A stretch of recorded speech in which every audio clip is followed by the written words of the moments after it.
Listo. Docente, muy buenas tardes. Bueno, en mi grupo el día de hoy tenemos un tema muy importante que tratar, bueno, a través del producto académico número 4.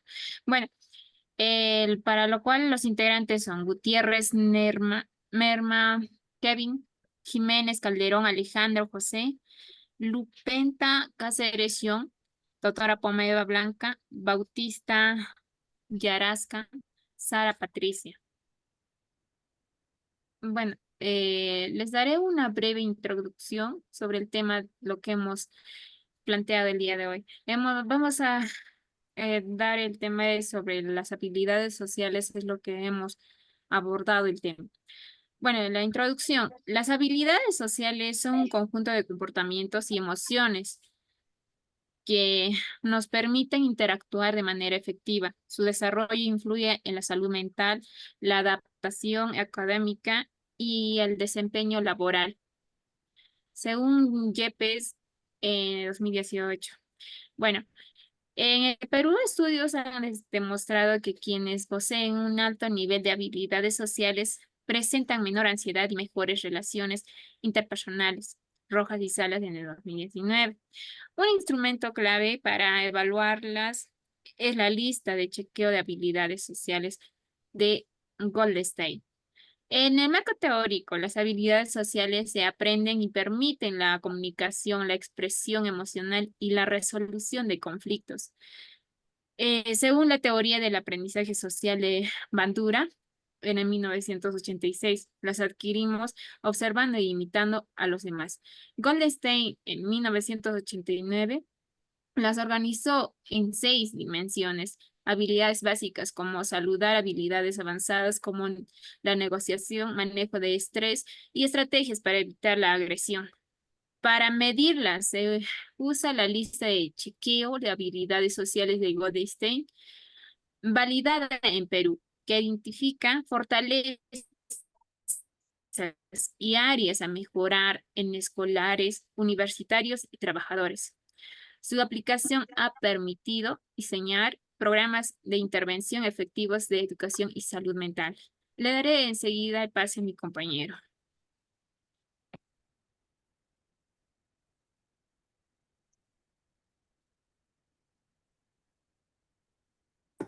Continuando con la exposición, voy a explicar la matriz de operacionalización que realizamos. Consideramos la variable, la definición operacional, dimensiones, los indicadores y los ítems. En la variable consideramos habilidades sociales.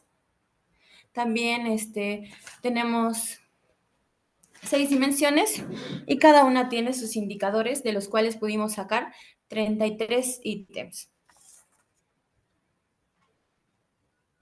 Siguiente, por favor. Ya, para realizar la validación de los expertos, invitamos a 2 jueces. Como podemos ver, ahí está la carta de presentación, que consideramos a la psicóloga Michelle y también a la psicóloga Heidi.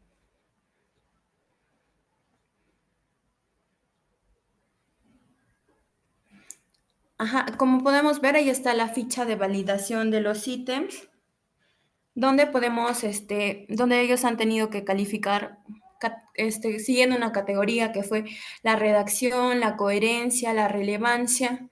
Cada una tenía sus diferentes niveles, números para validar los ítems, que fueron 1, bajo nivel, aceptable, alto nivel, que fue considerado el número 5. Ahí está la carta que la primera psicóloga nos corrigió, de acuerdo a los ítems. Considero los puntajes y ahí tenemos algunas correcciones que nos hizo la primera psicóloga. También pasamos a la segunda psicóloga, que nos puso puntajes y ella no tuvo ninguna observación.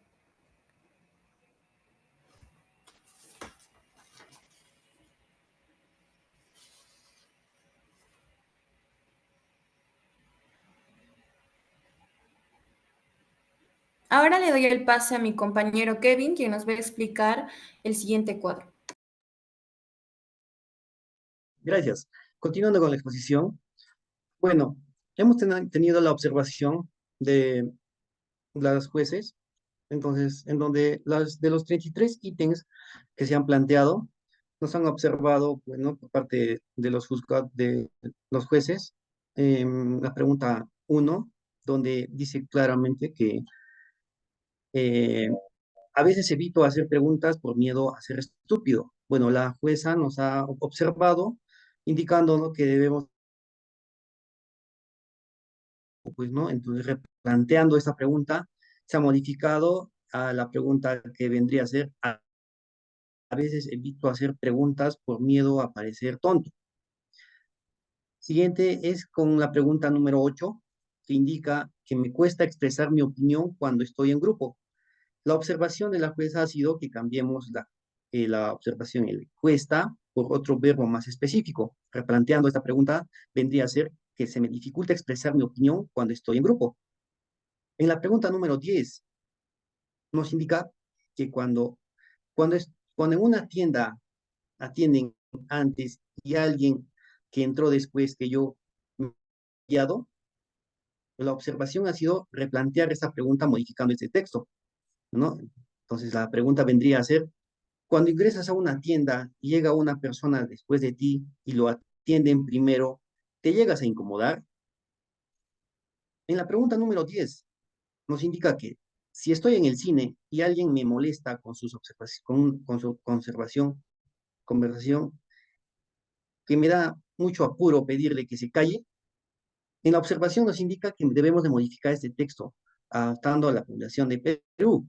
Entonces, vendría a ser replanteando esta pregunta, si estoy en el cine y alguien se molesta con su conversación, ¿me cuesta mucho pedirle que se calle? En la pregunta número 13, indica que cuando alguien se me cuela en una fila, hago así como si no me diera cuenta. La observación del juez indicó que deberíamos de adaptar a la población Perú. Entonces, replanteando esta pregunta, vendría a ser, cuando alguien se mete en una fila, hago como si no me diera cuenta. En la pregunta número 22, la pregunta número 23, nos indica que a veces que no sé, hay veces que no sé negarme con alguien que no me apetece, pero que me llama varias veces. La replanteo de la jueza vendría a ser que mejoremos esta redacción. Entonces, replanteando la pregunta vendría a ser que me cuesta decir que no a alguien que no me cae bien, pero que insiste. En la pregunta 26 dice que si salgo de una tienda y me doy cuenta de que me han dado mal vuelto, regreso allí a pedir mi cambio correcto. La observación vendría a ser acá mejorar la redacción del texto de la pregunta. Entonces, replanteando la pregunta, vendría a ser, si al salir de una tienda me doy cuenta de que me han dado mal el vuelto, regreso a pedir mi vuelto, ¿correcto? La pregunta número 27 nos indica que si un amigo al que he prestado cierta cantidad de dinero parece haberlo olvidado, se lo recuerdo. La observación de la juez nos indica que aquí en este texto deberíamos agregar una coma. Entonces, replanteando la pregunta, nos indica que si un amigo al que he prestado cierta cantidad de dinero parece haberlo olvidado, se lo recuerdo. En la pregunta 28 nos indica que me suele costar mucho pedir a un amigo que me haga un favor. La observación nos indica que debemos de sustituir el verbo. Replanteando la pregunta, vendría a ser que se me dificulta mucho pedir a un amigo que me haga un favor. Bueno, para la concordancia de los jueces, se utilizó el estadístico 5 de Aiken, el cual es un coeficiente que mide la validez del contenido de nuestro instrumento. El instrumento tiene 33 ítems y en general se considera que un instrumento con un número mayor de ítems es más confiable que uno con un número menor de ítems. La conclusión del coeficiente número 0,92 lo que indica que el instrumento tiene la validez del contenido muy elevado por obtener un resultado más cercano al 1 y existe confiabilidad entre ambos jueces.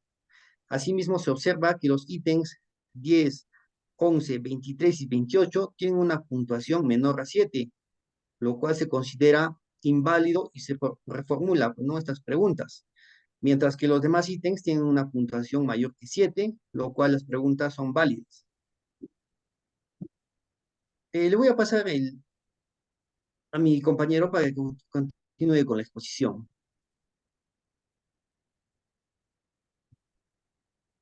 Bueno, yendo al análisis descriptivo, les voy a explicar un poco sobre estos cuadros que pueden llegar a visualizar, ¿no? La mediana. La mitad de los valores está por debajo de uno y la otra mitad por encima, ¿no? Como que viene a ser la, la pregunta uno, que es por ejemplo, la desviación estándar. Nos sale 0,938, esto nos indica que los valores están dispersos alrededor de la media con una variabilidad moderna, ¿no? El máximo es cero, el valor más bajo registrado es igual a cero, ¿no? Como el máximo es a 4, que es el valor más alto, ¿no? Registrado. La simetría que nos sale 400, no, 0,404 es un valor positivo, ¿no? Que nos indica que hay más valores concentrados en el exterior, en el extremo inferior, más respuestas bajas, ¿no? El error estándar de la simetría, que es 0,146 de la precisión del cálculo de asimetría, la kurtosis es 0,3729, ¿no? Esto nos indica que la distribución es más plana de lo normal, menos valores extremos. La kurtosis, que nos sale 0,291, el error estándar del cálculo de la kurtosis. Como también podemos ver el ejemplo de la pregunta 7, el valor alto en la simetría, ¿no? La mediana nos sale 1, que es de los valores por debajo de uno y la otra mitad por encima, ¿no? Que es la desviación estándar nos sale 1,237. Es mayor dispersión en las respuestas, ¿no? Como el máximo también de 0 a 4, el rango completo de todas las respuestas, ¿no? La simetría nos sale 1,149. Es un valor positivo, también alto, que nos indica que la mayoría de las respuestas fueron bajas, con una cola larga hacia la derecha, ¿no? Con pocas respuestas altas. La kurtosis nos salió 0,4635, leve acumulación de los valores extremos, ¿no? Como también podemos ver la pregunta B, que es un valor negativo en la kurtosis y una asimetría baja, ¿no? Por ejemplo, en la media nos sale 2, la puntuación más alta, la desviación estándar que nos sale 1,371, alta dispersión, ¿no? El máximo es de 0 a 4, el valor más alto, ¿no? O sea, las respuestas son completas. La simetría nos sale 0,151, cercano a 0, que indica que la distribución relevante a la simetría. La kurtosis nos sale 1,1804. La distribución es más plana de lo normal, ¿no? Es decir, que hay valores extremos y menos en el centro. Bueno, pasando a lo siguiente, viene a ser las matrices de correlaciones. Ahí pueden visualizar, ¿no? ¿Qué significa esta tabla? La celda que tiene el coeficiente de evaluaciones probablemente de Pearson, que mide la relación entre dos variables, ¿no? Los valores cercanos a más uno, que indican una fuerte variación positiva. Cuando una variable asume, en la otra también, ¿no? Que también vemos los valores cercanos a menos uno, que indica que una fuerte variación negativa cuando una variable aumenta y la otra disminuye, ¿no? Los valores cercanos a cero indican poca o ninguna relación entre las variables. Acá podemos ver ejemplos de la tabla, ¿no? Que la pregunta uno y 2 tiene una calificación de 0,187, que indica una relación débil pero positiva. En la pregunta 3 y la pregunta 4 tienen 0,304, que sugiere una evaluación moderna, ¿no? Como también la pregunta 6 y 9, que tienen menos 0,158, que indica una relación negativa leve. La matriz de simetría o como se podría mencionar, ¿no? Las correlaciones son iguales en ambos lados de la diagonal. La diagonal principal siempre tiene el valor de 1, ya que la variable siempre está perfectamente correlacionada consigo misma, ¿no? Acá vamos a poder ver lo que es el análisis factorial, comprobaciones de supuestos, ¿no? Que es la prueba de esferilidad de Barrett. ¿Qué significa esta prueba de esferilidad de Barrett? Es una prueba, la prueba evalúa si la matriz de correlaciones es una matriz de identidad, lo que implica que no hay suficientes correlaciones significativas, ¿no? Entre las variables para justificar un análisis factorial, ¿no? La interpretación de los datos, acá viene a ser x al cuadrado, o también conocido chi cuadrado, que viene a ser 2899. Es el estadístico de la prueba un valor alto que nos indica que las correlaciones entre las variables no son aleatorias, ¿no? En los grados de libertad, que nos sale 528. Depende del número de variables. En este análisis, el p-valor es menor a 0,01, es un valor de p muy pequeño, indica que la hipótesis nula de la matriz, que es una identidad, ¿no? Significa que la variable para el instrumento, que es positivo. Acá podemos ver también lo que es la medida de idoneidad de muestreo, como también conocido como el KMO. Acá nos sale un global 0,895. ¿Qué significa este? El KMO compara la magnitud de las correlaciones observadas, ¿no? Con la magnitud de las correlaciones parciales.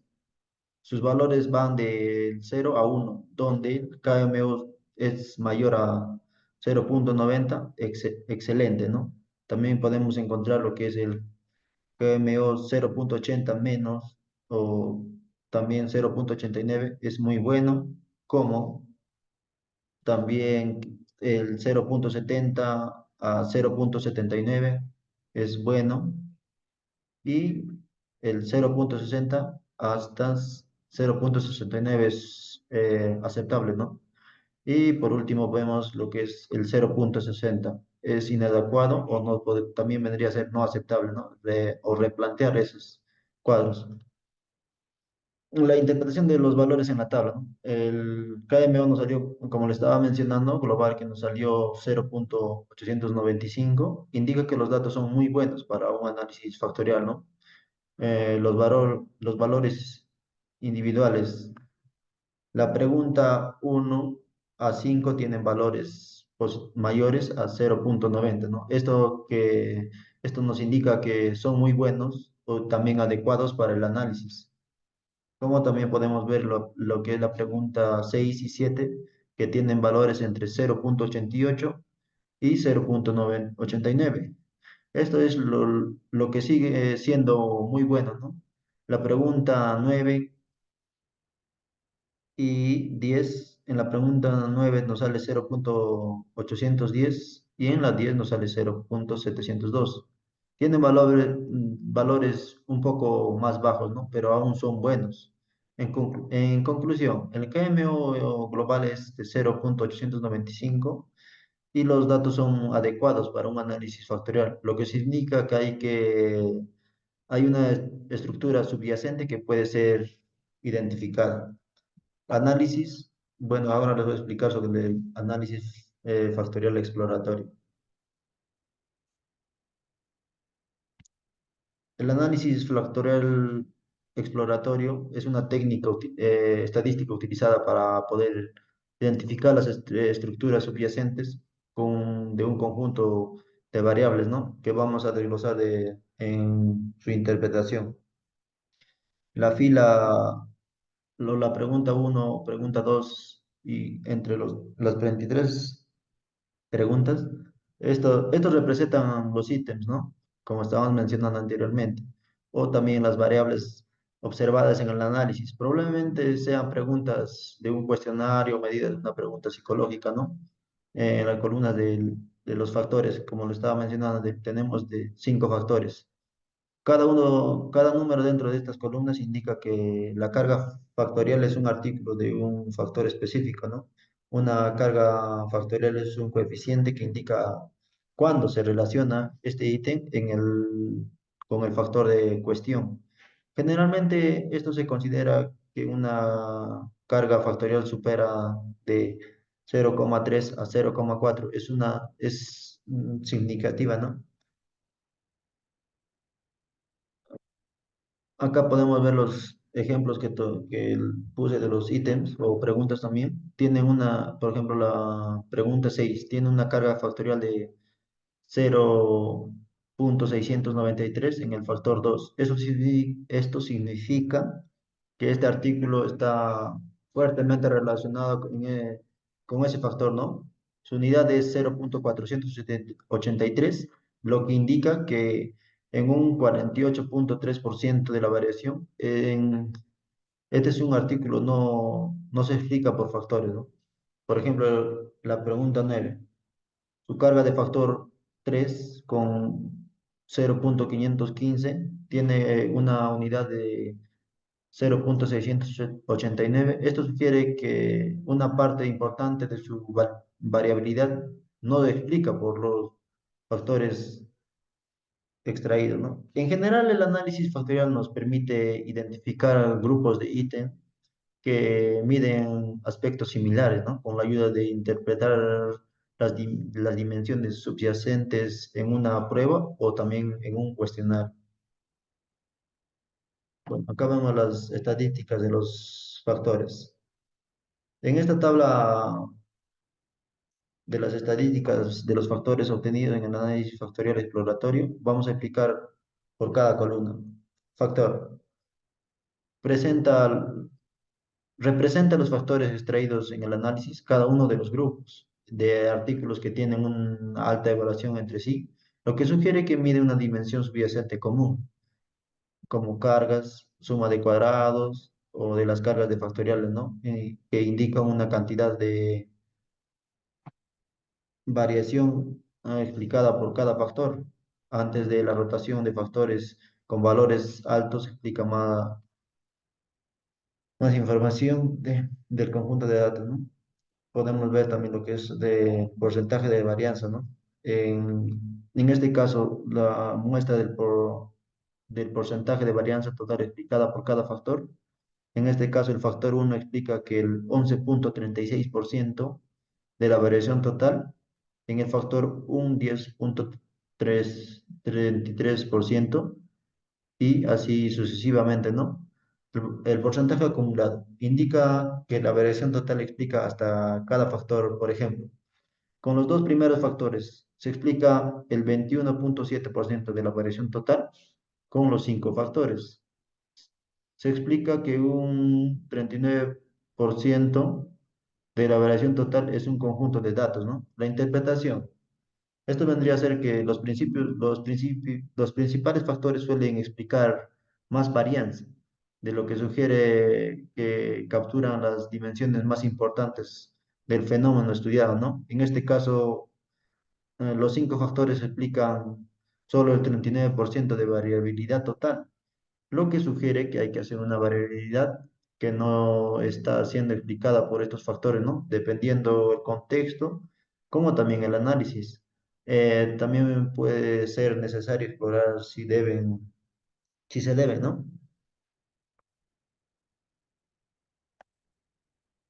Y por último tenemos acá lo que es la confiabilidad, por ejemplo, en los factores unos, ¿no? Que nos sale en el alfa de Kovács, como también eh, McDonald. En el alfa de Kovács, en el factor uno nos sale 0,790.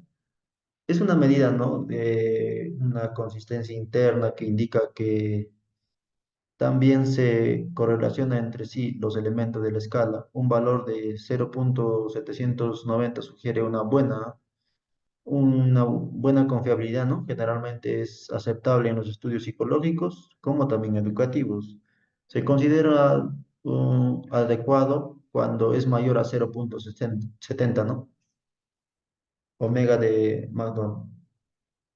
En otra medida de confiabilidad, similar a alfa o alfa de Cronbach, pero se considera más robustosa cuando los artículos de, tienen cargas factoriales desiguales, ¿no? Su valor cercano al alfa de Cronbach indica que la escala tiene una estructura de confiabilidad consistente, que nos sale 0.795, sigue indicando que es una buena confiabilidad. En el análisis o, de fiabilidad en el factor número 2 que nos sale en alfa de Cronbach, nos sale 0.416. Este viene a ser un valor bajo dentro de los ítems, lo que nos indicaría que la escala no está midiendo de una manera consistente en el mismo constructo, ¿no? Generalmente un alfa por debajo de de los 0.70 se considera insuficiente para llegar a una escala confiable, ¿no? En el omega de McDonald nos sale 0.516. También es bajo, ¿no? Aunque un poco mayor a lo que es el alfa de Cronbach. Esto nos sugiere que la estructura de la escala no es sólida. Los valores por encima del 0.70 suelen indicar una buena fiabilidad. Acá también podemos ver lo que es el factor número 3 que nos sale en el alfa de Cronbach, nos sale 0.768, es un valor aceptable, ¿no? De acuerdo a 0.80, lo que indica que la escala tiene una buena confiabilidad interna.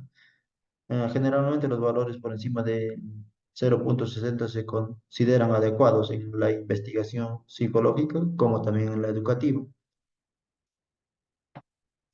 Eh, en omega de Donald nos sale 0.771, es similar al alfa de Cronbach, lo que refuerza la idea de los ítems, ¿no? De cada escala que están midiendo con un mismo constructo de manera consistente.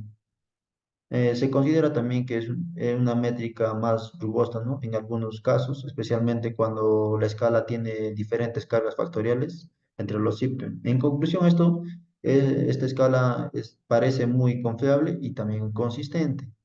En el factor 4 podemos ver lo que es el alfa de Cambridge eh, que nos sale 0.286, es muy bueno, lo que indica que la escala tiene poca coherencia interna y los ítems no están midiendo lo mismo el constructo de manera consistente. En el alfa de omega de McDonald nos sale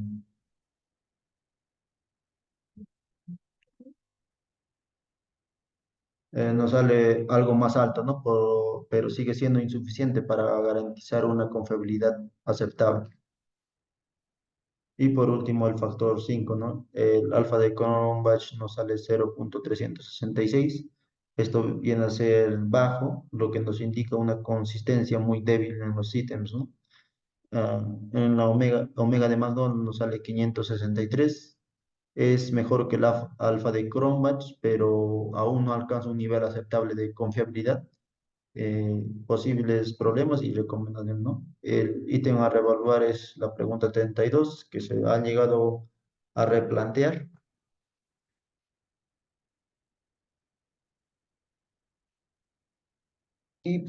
Vemos también lo que es la baremación, ¿no? Acá podemos ver los percentiles entre los del nivel más bajo hasta el nivel más alto, ¿no? En el nivel o en el factor uno que nos sale menor a 4, en el nivel medio podemos ver que es de 4.1 hasta 10 y el nivel más alto en ese factor es el 10. En el factor 2 es menor a 8 o también de 8.1 hasta 12 y el nivel más alto es el 2. En el factor 3 podemos ver menor a 7 o también el nivel medio como 7.01 hasta el 14 y en el nivel alto podemos ver que es mayor a 14, ¿no? En el factor 4 menor a 10, en el nivel medio podemos ver que es de 10 a 0,1 hasta 15. Y en el nivel alto podemos encontrar mayor a 15. En el factor 5 vendría a ser menor a 5. En el nivel medio tendría a ser de 5,01 hasta 10. Y en el nivel alto vendría a ser mayor a 10.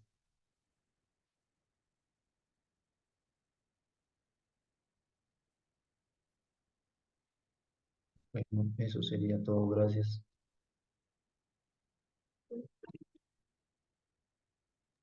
Claro, como conclusión de este instrumento planteado, bueno, se ha planteado 33 ítems, bueno, en donde que la utilización de este instrumento, de los 33 ítems bien estructurados y válidos, es fundamental, ¿no? Para garantizar la precisión y la fiabilidad en la recopilación de datos. Este instrumento consiste en que permite obtener mediciones válidas y comparables, lo que nos facilita la toma de decisiones informadas en este ámbito de estudio. Además, su diseño contribuye a la reducción de sesgos y errores, lo que nos asegura que los resultados reflejen de una manera objetiva la realidad analizada. Bueno, en consecuencia, su implementación de este instrumento, bueno, es la clave para el éxito de cualquier investigación o evaluación, ya que proporciona una base sólida en el análisis y en la interpretación, ¿no? De los hallazgos. Eso sería nuestra exposición, ¿no? Muchas gracias.